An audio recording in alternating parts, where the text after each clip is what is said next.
Hi there and welcome to the program. Joining me on the panel tonight, Whadjuk Noongar woman and Network 10 journalist Narelda Jacobs, the former Prime Minister Malcolm Turnbull, the Minister for Resources, Water and Northern Australia Keith Pitt, Green Senator Sarah Hanson-Young, and he's one of the architects of Australia's gas-led recovery and an advisor to the Obama, Trump and Biden administrations, Andrew Liveris. Please make all of them feel welcome.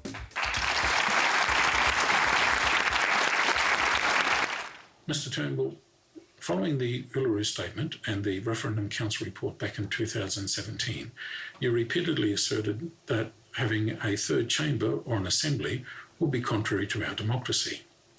However, neither the word chamber or assembly was used in either of those documents. You made this up. Because you assumed a request that we never made, this completely derailed the process of seeking recognition. Mr Turnbull, why did you just fabricate this? Well, look, the Noel Pearson, who, as you know, was the main spokesperson for the Uluru Statement for the Heart, and you're right, the questioner is right. The Uluru Statement from the Heart is a piece. It's a piece of poetry. It is a beautiful piece of evocative poetry. You rejected it. No, but the point is, I agreed with it. I totally. So why did you reject the proposal? Because what we're talking about, the proposal that my government said we did not agree with, which we rejected, I suppose, was the proposition that there would be an advisory chamber or assembly, committee, whatever you want to call it, council. No mention of assembly in the document. No, but Hamish, we can't ignore the reality that was what the proposal was. Sure, we can't ignore the details either. No, and I'm just... No, you are ignoring the details. With great respect, the Uluru Statement was a statement of heartfelt passion for recognition and a voice, OK? The concrete manifestation of that, as set out by Noel and as presented to us, was that there should be an assembly, a council, an advisory body, which would be elected solely by and composed solely by Indigenous Australians. Now, my view and the view of my government was that, and this would be entrenched in the Constitution, was that all of our elected constitutional bodies should be open to all Australians. And so it was essentially me, insofar as I was expressing my views, but it was the decision of Cabinet, my very strong small r Republican views that the only qualification you should have to be elected to a public office or a representative body in Australia is to be an Australian citizen. Narelda, so that's the reason. Is that how you saw it? Look, the Uluru Statement from the Heart gathered elders from all over the country, and that was the consultation that you needed to be able to have an enshrined voice to Parliament, for the enshrined voice to be protected by the Constitution, because self-determination is the only way that we're going to close the gap, because it hasn't been done yet, and Aboriginal and Torres Strait Islander people know what's best for Aboriginal and Torres Strait Islander people. The other, I think, indirect benefit of having an enshrined voice to Parliament, as dictated by or requested by the Uluru Statement from the Heart, is that First Nations people are the heart and soul of this country. And I think Australia will agree that Canberra and Parliament House has lost its soul. And by having a presence, so having a physical presence in the halls of power in Canberra, will bring back the heart and soul that it desperately needs. Sarah Hanson-Young? Well, we've just had the first Aboriginal woman elected from Victoria to join our party room, Lydiathorpe, and I must say the injection of her soul, yes, her wisdom, her passion and her determination to have the rest of us reckon with the truth has just been phenomenal. The conversations that we are having in our party room around everyday issues that we're debating are presented and debated even already, even just with one extra person in our room, in a different way. in a more holistic way. And I can only speak from that experience, but if that is of a group of 10 of us, imagine the impact if we had more First Nations people elected to our parliament and in our parliament. I think above all else, and Lydia is extremely passionate about this, and we have to be listening to First Nations people much more. Their voice is essential in all of this. And when we, whether we're talking about how Australia is responding to the incarceration rates of young people, sure, let's take some government reviews and advice, but actually let's listen to the mothers of the young Aboriginal men who are being locked up for petty crimes. Let's listen to the children of the mothers who are being locked up because they didn't pay a parking fine. There is so much we have to reckon with. And, I'm a true believer in a treaty. Yes, we need a voice, but we desperately need to reckon with the truth. Yes. And we need to, and I say that as a white Australian. I wasn't taught the history of this nation when I was in school. And I went to school with lots of First Nations kids. I grew up in East Gippsland. There was a mission only 20 k's down the road. We weren't taught about their history. They were led into the classroom and we didn't even talk about their culture, and they were living with us. They were my friends. We learnt together, but we didn't learn anything about their culture, and it's time we did. Yeah. Okay. A couple of days ago, Scott Morrison mockingly claimed that net zero will not be achieved in the cafes, dinner parties and wine bars of our inner cities. This reflects a dangerous and persistent trend where the climate crisis is framed as an issue of identity politics rather than as a scientifically proven existential threat. The rest of the world is rapidly waking up to this reality. So when will Australia follow? Keith Pitt. Well, thanks for your question. And the cafes and wine bars in regional Australia are pretty good too, I've got to say. We've got plenty of people out there that utilise those facilities. But So why target people that live in the cities? Well, look, the Prime Minister makes his own comments, and as I do. But do you think he was making fun of people that live in the cities? Well, the point I want to make is quite simply this. It is He the does, people but he in can't say it. It is Yeah. the people. Helping you out, mate. And Malcolm, I was actually going to defend you on the last question too, because that was how I read it. I wasn't in the cabinet at the time. Yeah. But look, back to the fundamental point.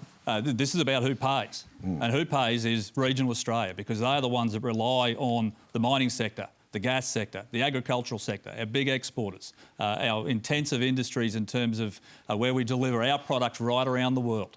Now, the people I represent, they have one of the lowest per capita incomes in the country. It's about $32,000, $33,000 a head per year. And every time I step into the parliament and I step into the cabinet, they are first and foremost in my mind about what I do for them. And that is a critical piece of why I go there. And I've got to tell you, they can't afford to pay and they will not pay anymore. So we need to take an approach which is balanced, which is based on technology, which doesn't leave them behind, which ensures that the cost for them is not something they can't afford. And that is the position I've always held, and I'm sure Malcolm's well aware of that. And we've had these discussions many times over a number of years. Well, they can't afford a dead Murray-Darling Basin either, and a dead river. They can't afford our country on fire every few years because of dangerous climate change. And we have to get realistic about the fact that climate change is here, and it's here because we have polluted the atmosphere and we have to stop polluting. We have to get out of fossil fuels, which is making our planet sick. And I know, it's hard for you, Minister, because you've got the portfolio, you come from that area, you've been given this job from the Prime Minister. What he said about trying to divide the cities and the countries is just lazy politics. It is not, this issue is not going to be won and dealt with by dividing the nation. Yeah. A real leader actually brings people together, educates, leads and actually speaks the truth. And every time the Prime Minister talks about climate change, his weasel words ring out. He is he never speaks the truth. Was If it he spoke identity the truth, politics? if he spoke the Was it truth... identity politics at play, is the question asked? Yeah, oh, totally. That's what Keith couldn't say, but the fact is, it was a. I'll make my own. No, I'm just looking after you. But there is a divide in the region, hang on. right? No, listen, Keith, we understand that. But the bottom line is this. The questioner was absolutely right. An issue of physics, i.e. the impact of greenhouse gases on global warming, has been turned in Australia and in the United States, here largely by right-wing politics, Murdoch media and the fossil fuel lobby, into an issue of identity or values or belief. Yes. It's nuts.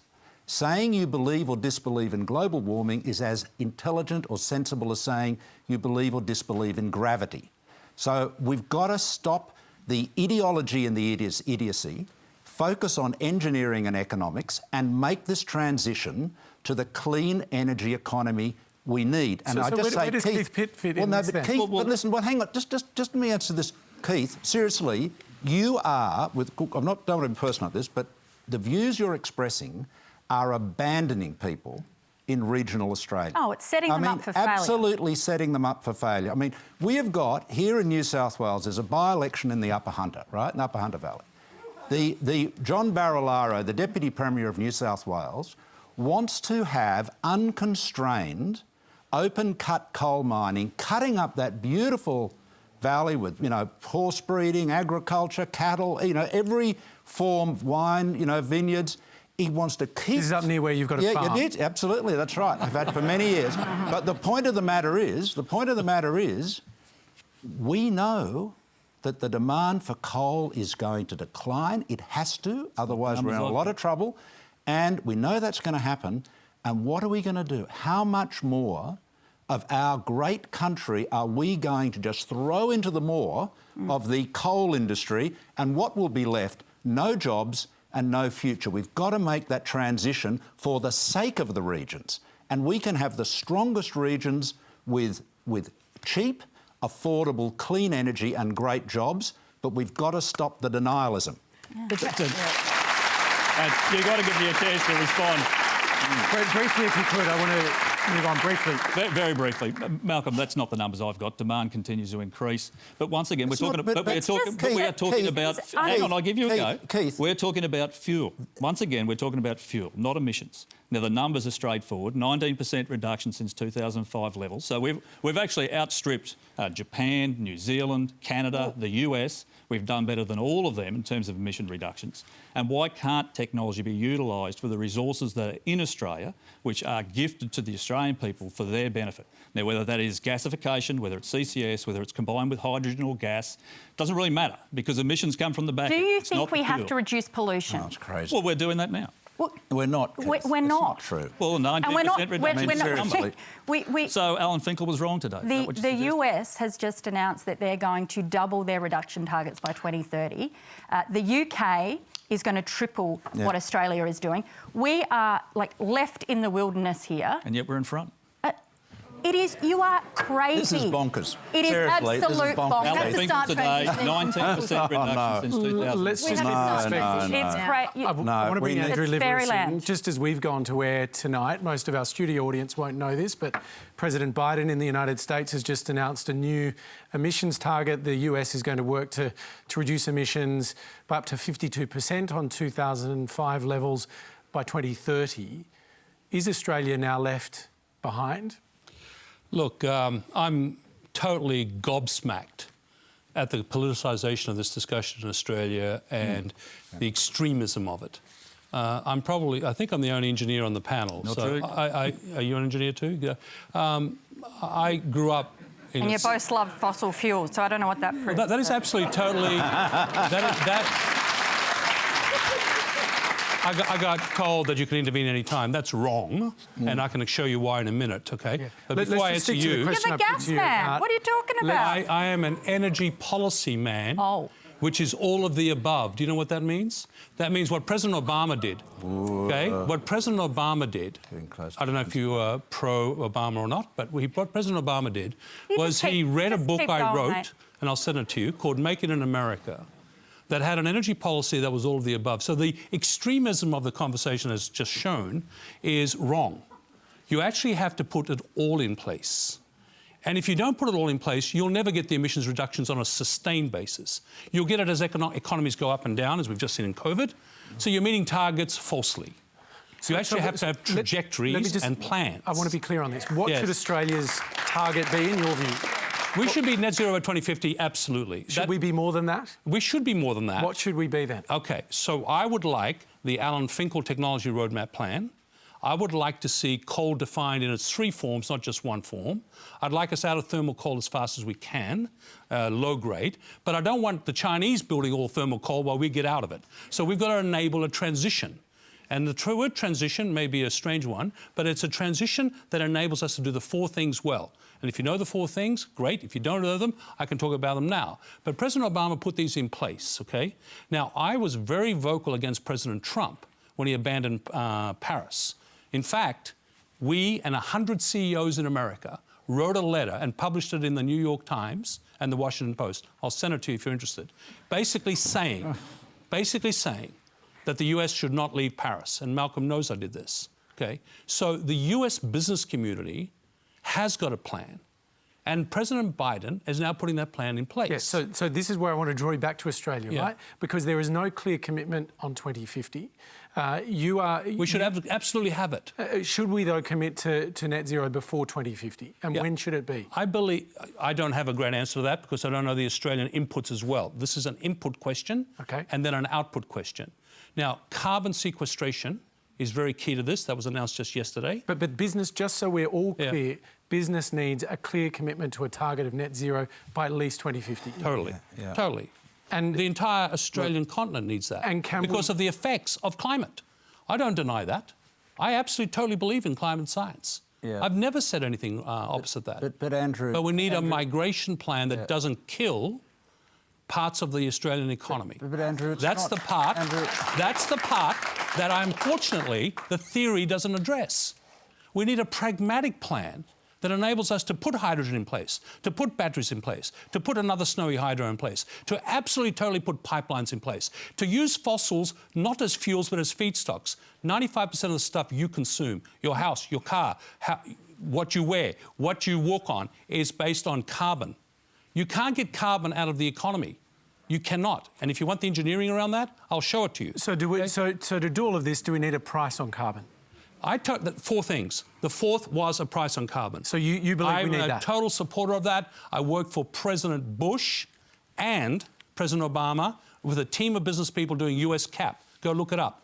It's an emissions trading scheme that the Europeans put it in place. OK, so you're on the COVID Commission. You've designed this gas-led recovery. You say we need a price on carbon. Keith Pitt, your response? Well, firstly, I've just assisted with some of the gas-led recovery. I mean, there's a lot of that still going on, which we are doing with Angus Taylor and others. And once again, I mean, anyone can announce something and then pretend they know how to do it. This is about ensuring that the technology... Sounds like what the Prime Minister does every day. It's about ensuring that there is that we know the path, how much it's going to cost and who's paying. Now, that hasn't yet been established. Now, if you talk about the UK, well, the UK has a nuclear industry. They're tapped into France. They can utilise nuclear energy, which is zero emissions. We don't have that option in Australia. Gasification is underway using brown coal in Victoria with the HESC plant in combination with our partners out of Japan. There are any number of options which are being assessed and considered. But right now, 60% plus of our energy in terms of electricity is delivered by coal-fired power. It is reliable, it's base load, it is there. And it's polluting. There is an absolute need for us to understand the technology, how it will be delivered and how much it costs, and that is not there yet. And quickly, I think Andrew made that point. Look, can I tell you, all of those numbers, we know how to do this. The cheapest form of generation is renewables, solar and wind, backed up by storage. The gas has a role to play, but a diminishing one as a peaking fuel. Coal we've got to get out of coal, and the world's getting out of coal, and the longer we pretend we're not, the more we're putting at risk the jobs and the future prosperity of the people who work in that industry. It is literally telling people in the resources sector lies about their prospects. That's we have Keith, Malcolm, there are 200 power plants, either under construction or under design, and there is demand for Australian coal because it's Keith, high this quality, is a fantasy. it's efficient, we can deliver it efficiently, and that's why people buy it. Do you read the news? I mean, have you noticed what's going on in Washington? I mean, seriously. Seriously, Keith, what are you doing? Are you just reading the Daily Telegraph and watching Sky News? I mean, is this some kind of coal-hugging bubble? It's literally nuts. I mean, we talked about the Hunter earlier. There's 250 million tonnes of coal licensed to be able to be produced from existing mines. They're producing 100 million tonnes less, and there are people who still want to open up new mines. This is how mad it is. We need a plan. We've got to approach this rationally, recognise coal is on the way out, and what we have to do is plan that to protect the jobs of people in the industry, but above all, put in the cheaper, cleaner, new sources of energy, which are renewables plus storage and backed up by things like snowy hydro, to create the jobs of the future. Otherwise, we're going to end up with no coal jobs and no new jobs, and that is a disaster. We've got a question. The cashless debit card trial in your electorate has been a metaphorical knee to the neck of single parents and disability pensioners, and what many are calling a form of financial abuse. Bundaberg has one of the fastest rising populations of homeless in Australia, and a private company having control over people's finances is unconscionable. With stories of bills being missed and not paid despite having money in people's accounts, how can you support this card? We should point out that Edward Carroll ran as an independent in the 2020 Queensland election. Before we go to Keith Pitt, Nerelda, your view? So the cashless welfare card, there's a lot of... it's not working. It's not working, and it only creates stigma around it. There's embarrassment around it. There's a lot of shame that goes with this card, and it should be about empowering people to manage and determine their own destiny, and like I said before, divert, reinvest, use the same money to stop the welfare kind of handout, that kind of mentality, because that's not the future. No one wants that for their future. We all want to be able to spend the money, our money, however we like. The cashless welfare card does not work. Does not work, Keith Pitt? Oh, look, I completely disagree. But my electorate is one of the trial sites. We are a different cohort compared to the others. This is for under 35s, only on 4 payments, none of which are the disability pension, by the way. And all of the feedback we get locally from frontline service providers and our Indigenous community members is strongly supportive, because it's made a significant difference.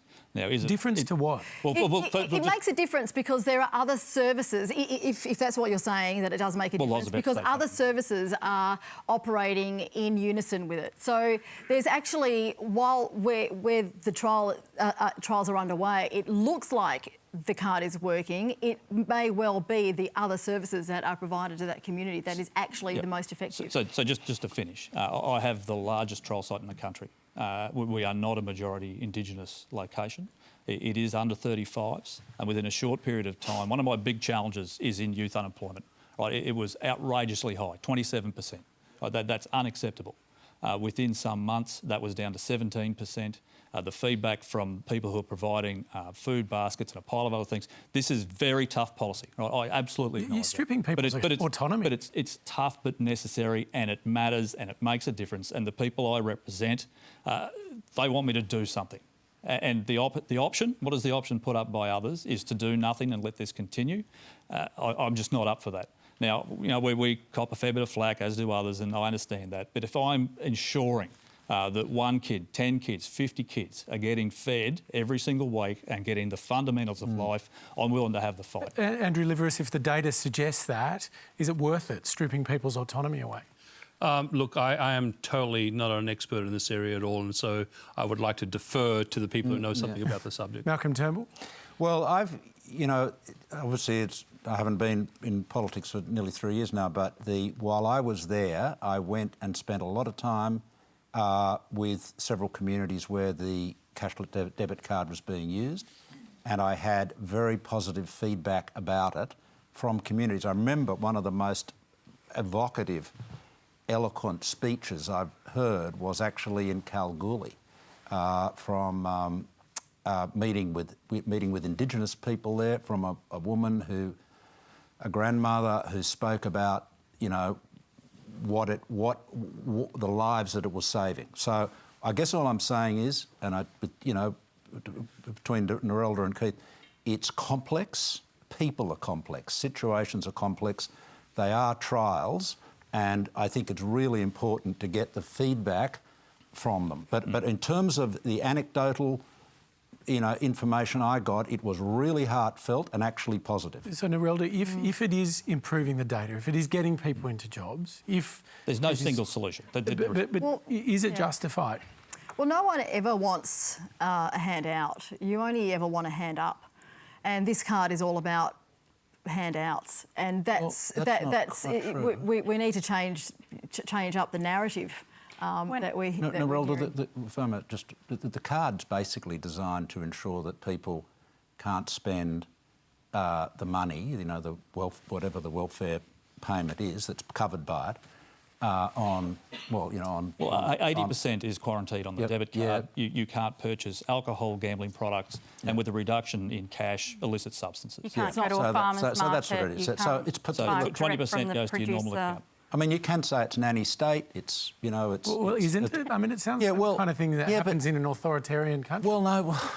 Well, look, people are dealing with very raw, desperate, terrible social problems, and it was an idea that was trialled. And I guess all I'm saying is, you know, you asked me, Keith's had his experience of it has been positive feedback. The experience I had as Prime Minister, and it wasn't sort of curated or stage managed, was very positive. But I do recognise there's plenty of criticism. So that's why you need to assess it objectively. It is only one tool. Sorry, I was just going to say, look, I've had a lot of feedback come into my office about it. We've got Cashless welfare card in Sejuna. The Senate has also had to vote on the extension of the card recently, and the overwhelming feedback that we've had from people who are actually being put on the card is that it is demonising to them. It's shameful. They feel it's discriminatory, and overwhelmingly the vast majority of people on these cards in other places are in fact First Nations.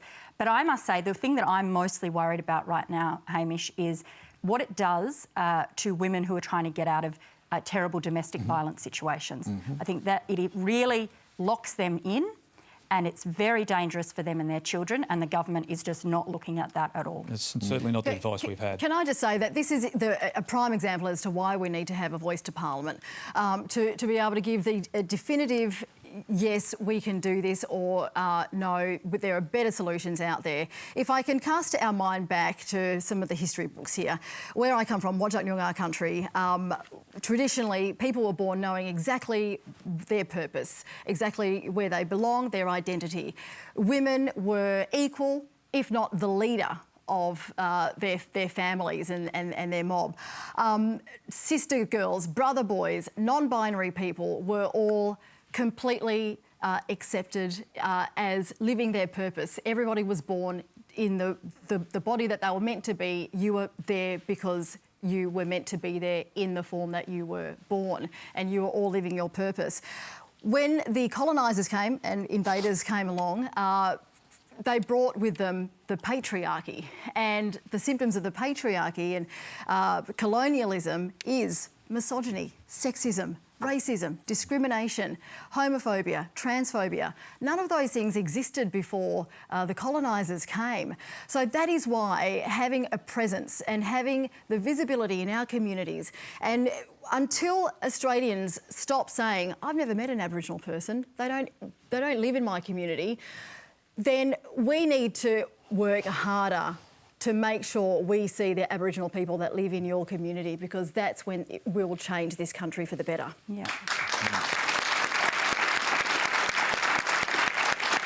Well, that is unfortunately all we've got time for tonight. I think this panel could probably talk all night. Narelda Jacobs, Malcolm Turnbull, Keith Pitt, Sarah Hanson-Young and Andrew Liveris. Please thank all of them.